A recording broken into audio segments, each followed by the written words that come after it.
नमस्कार, आप सभी का स्वागत है मेरे YouTube चैनल आपकी अपनी पाठशाला पे। आज का हमारा जो टॉपिक है यानी विषय है वो है सर्वनाम।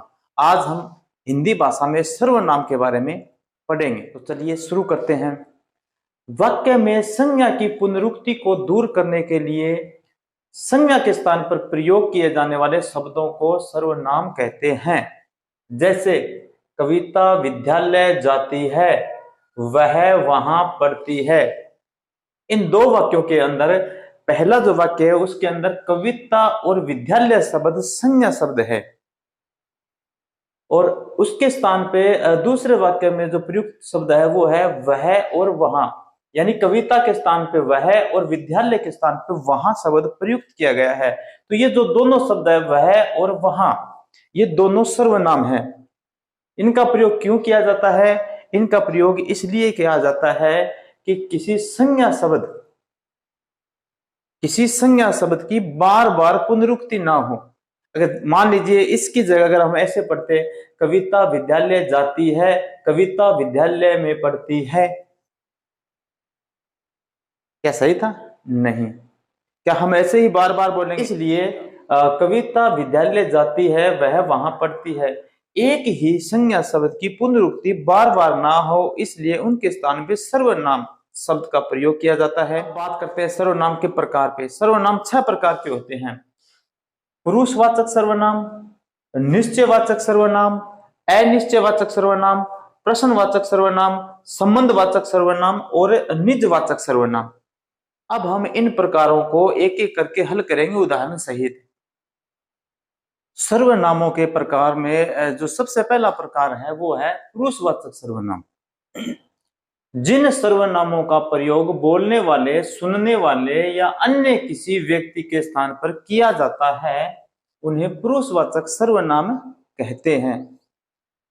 पुरुषवाचक सर्वनाम 3 प्रकार के होते हैं।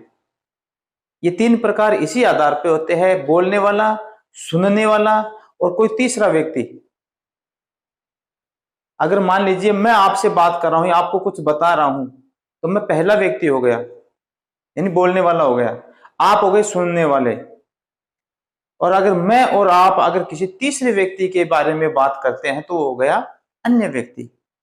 उसी के आधार पर पुरुषवाचक सर्वनाम के 3 प्रकार होते हैं। पहला है उत्तम पुरुषवाचक सर्वनाम। वे सर्वनाम शब्द जिनका प्रयोग बोलने वाला व्यक्ति स्वयं अपने लिए करता है, जैसे मैं, हम, मुझे, मेरा, हमारा, हमें आदि। यानी जैसे मैं आपसे बात कर रहा हूं तो मैं हो गया उत्तम पुरुषवाचक सर्वनाम। यानी मैं आपको कुछ बता रहा हूं, आपको कुछ समझा रहा हूं तो मैं क्या हो गया? उत्तम पुरुषवाचक सर्वनाम। और मैं यानी मैं स्वयं हो गया। हम यानी हम में भी तो मैं शामिल हूं। उसी प्रकार मुझे, मेरा, हमारा, हमें, ये सारे शब्द है, उन सब में मैं भी शामिल हूं। मेरे से ज्यादा हो सकते हैं बताने वाले लेकिन उसमें मैं भी तो शामिल हूं। इसी प्रकार बोलने वाला व्यक्ति जिसमें शामिल होता है उत्तम पुरुषवाचक सर्वनाम होता है। फिर बात आती है दूसरे प्रकार की मध्यम पुरुषवाचक सर्वनाम। यानी आप, मान लीजिए मैं आपको कुछ बता रहा हूं और आप सुन रहे हो यानी सुनने वाले। वे सर्वनाम शब्द जो सुनने वाले के लिए प्रयुक्त किए जाते हैं, जैसे तुम, तुम, तुझे, तुम्हें, तेरा, आप, आपका, आपको, ये सारे जो शब्द है ये है मध्यम पुरुषवाचक सर्वनाम के उदाहरण।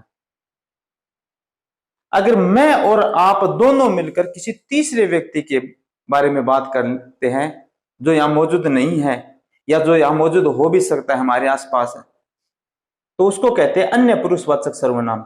वे सर्वनाम जिनका प्रयोग बोलने व सुनने वाले व्यक्ति किसी अन्य व्यक्ति के लिए प्रयुक्त करते हैं, जैसे वह, वे, उन्हें, उसे, मतलब उसे ऐसा करना चाहिए, वे वहां जाएंगे ना, वे विद्यालय जाएंगे, वह कल जयपुर जाएगा। तो हम किसी तीसरे व्यक्ति के बारे में बात कर रहे हैं तो वह अन्य पुरुषवाचक सर्वनाम में आता है।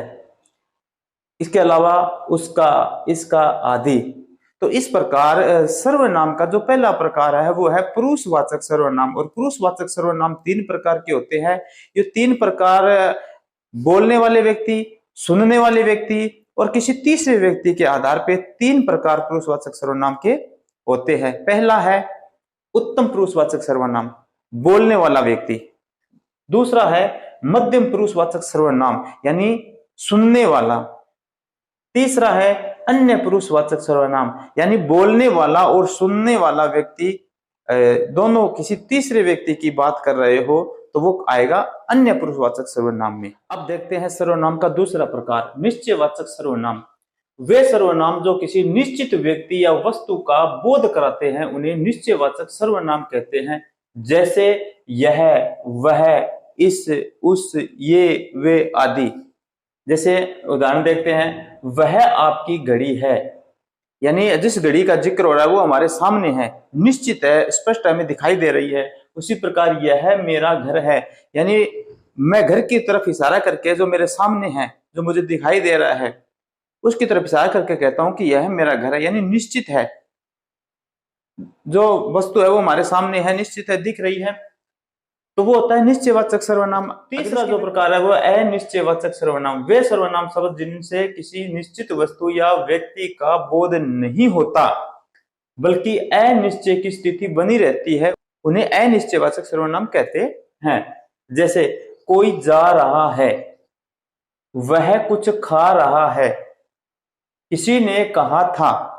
तीनों वाक्यों में कोई, कुछ, किसी, ये जो तीनों शब्द है ये अनिश्चयवाचक सर्वनाम का बोध कराते हैं।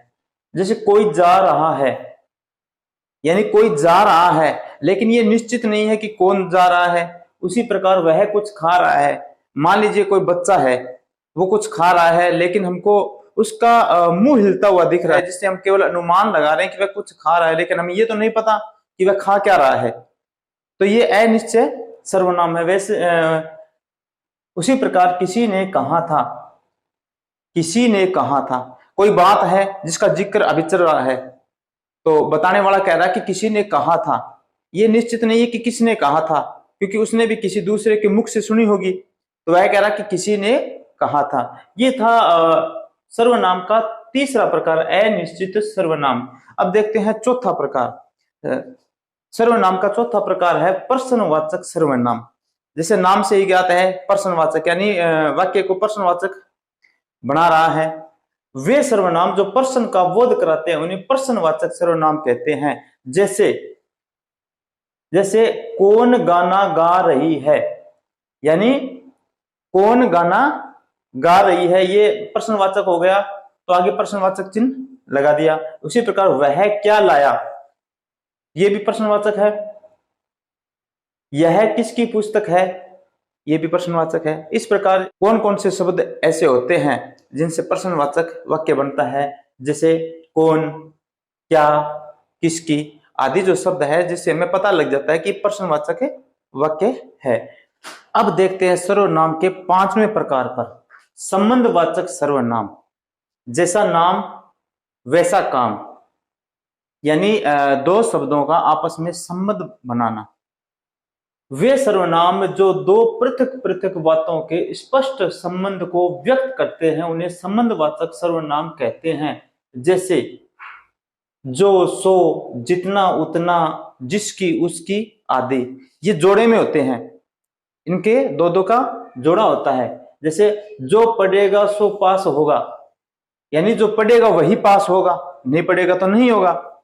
जितना गुड़ डालोगे उतना मीठा होगा, यानी गुड़ की जितनी मात्रा होगी उतना ही मीठा होगा। पहले वाक्य का दूसरे वाक्य से संबंध स्थापित करने वाले शब्द, जैसे जिसकी लाठी उसकी भैंस, तो इसमें क्या होता है कि वो सर्वनाम शब्द होते हैं जो एक वाक्य का दूसरे वाक्य के साथ संबंध स्थापित करते हैं, इसलिए इनको संबंधवाचक सर्वनाम कहते हैं। उसके बाद है सर्वनाम का अंतिम प्रकार, निजवाचक सर्वनाम।